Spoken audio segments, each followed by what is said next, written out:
बिस्मिल्लाहिर्रहमानिर्रहीम, अस्सलाम वालेकुम। वेलकम टू माय चैनल दावत इस्लाम। मैं हूं आपका दोस्त शफकत अली ऑफिशियल। उम्मीद करता हूं कि आप सब लोग ईमान के आला दर्जे पे होंगे। सूरत आल इमरान की आयत नंबर 146 का तर्जुमा।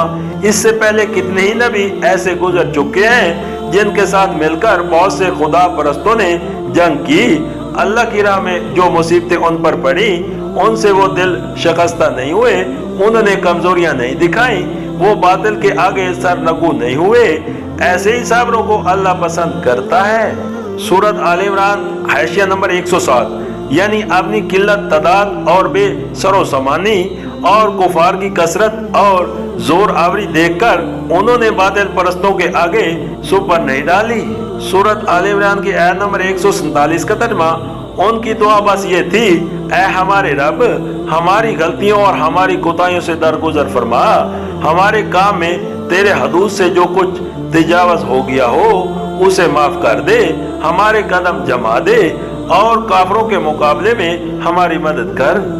सूरत आल इमरान की आयत नंबर 148 का तर्जुमा। आखिरकार अल्लाह ने उनको दुनिया का सवाब भी दिया और उससे बेहतर सवाब आखिरत भी अता किया। अल्लाह को ऐसे ही नेक अमल लोग पसंद हैं। सूरत आल इमरान की आयत नंबर 149 का तर्जुमा। ऐ लोगों जो ईमान लाए हो, अगर तुम उन लोगों के इशारों पर चलोगे जिन्होंने कुफर की राह इख्तियार की है तो वो तुमको उल्टा फेर ले जाएंगे और तुम नामुराद हो जाओगे। सूरत आल इमरान हाशिया नंबर 108, यानी जिस कुफर की हालत से तुम निकल कर आए हो उसी में ये तुम्हें फिर वापस ले जाएंगे। मुनाफिकीन और यहूदी ओहद की शिकस्त के बाद मुसलमानों में ये ख्याल फैलाने की कोशिश कर रहे थे कि नबी करीम सल्लल्लाहु अलैहि वसल्लम अगर वाकया नबी होते तो शिकस्त क्यों खाते, ये तो एक मामूली आदमी है, इनका मामला भी दूसरे आदमियों की तरह है, आज फतह है तो कल शिकस्त। खुदा की जिस हिमायत और नुसरत का इन्होंने तुमको यकीन दिला रखा है वो माज एक ढोंग है। सूरत आल इमरान की आयत नंबर 150 का तर्जुमा।